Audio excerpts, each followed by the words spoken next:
Welcome to Digital Citizenship Seminar for Mind Over Media, Be a Critical Thinker. With the advent of modern technology, digital information is everywhere.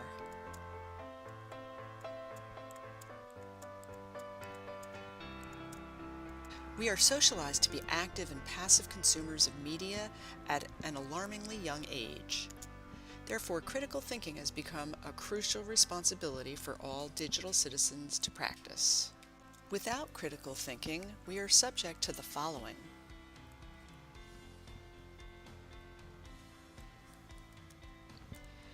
Collectively, these categories of misinformation have in recent times been labeled as fake news. In a recent UK study where adults were shown 6 news stories, only 4% of participants correctly identified the true stories from the fake. According to researchers at Stanford's Graduate School of Education, 80% of students believe that sponsored content or advertisements were real news stories. This example of sponsored content from Radio Shack even labels itself as sponsored, but since it uses a similar format to popular science, a consumer can be easily fooled. Only 20% of high school students questioned this photo of a deformed daisy and thought it was considered evidence of toxic conditions near a nuclear plant in Japan, even though sources or locations were not given. Don't become desensitized by media. Oftentimes, people complain of information overload, but technologist Clay Shirky argues that it's really a failure of information filters that's occurring. This lack of filtering, together with a lack of critical thinking, makes us susceptible to fake news, especially propaganda, which is found in journalism, government, advertising, education, entertainment, advocacy, basically everywhere. According to Richard Allen Nelson, professor of mass communication and public affairs, propaganda is a form of purposeful persuasion that attempts to influence the emotions, attitudes, opinions, and actions of specified target audiences. It can be found in all aspects of contemporary social life. It could be considered harmful, as in the case of this Lucky Strike cigarette ad, or neutral, as you can see with this Nike sneaker ad.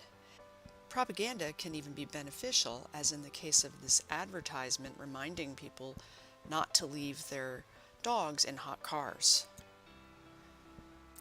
The Media Education Lab at the University of Rhode Island identifies 4 commonly used propaganda techniques.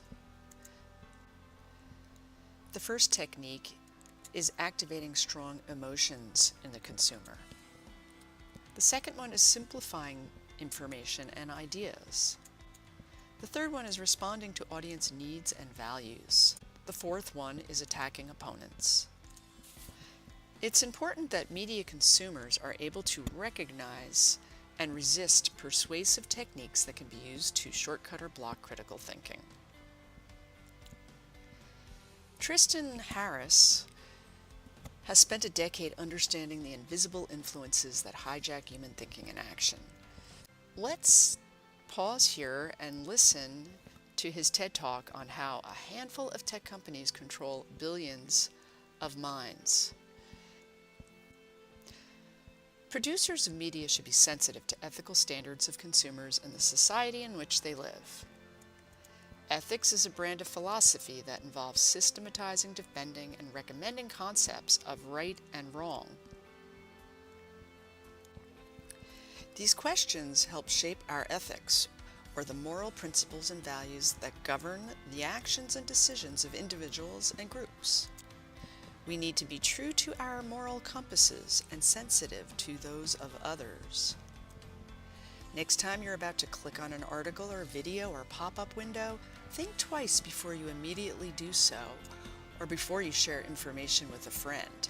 Put your mind over media and practice the critical thinking and consuming steps that you'll be introduced to in your stations today.